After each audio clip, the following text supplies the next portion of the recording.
Friends అందరికీ మరి 2025 friends అందరికీ మరి 2025 31న మరి వీడ్కోలు పలుకుతూ కొద్ది క్షణాల్లో 2026 వస్తున్నది కాబట్టి మరి ఇంట్లోనే సెలబ్రేషన్స్ చేసుకుంటున్నాము. మరి చూడొచ్చు ఇప్పుడే నేను ఒకటి మరి చిన్న స్మాల్ అయితే తీసుకోవడం జరిగింది.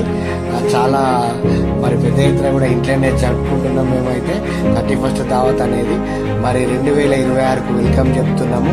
నిజంగా మాకు ఇంట్లో మాత్రం చాలా ఇది 2025 అనేది చాలా బ్యాడ్. ఎందుకంటే కొన్ని సంఘటనలు బ్యాడ్ సంఘటనలు జరిగినాయి. నిజంగా అది మర్చిపోలేదు. నిజంగా మా ఇంట్లోనే ఒక ఆంటీని కోల్పోవడం జరిగింది, మరి నా బండి కోల్పోవడం జరిగింది. నిజంగా కొంత నష్టం కూడా రావడం జరిగింది. మరి 2026 మంచి జరగాలని కోరుకుంటున్నా.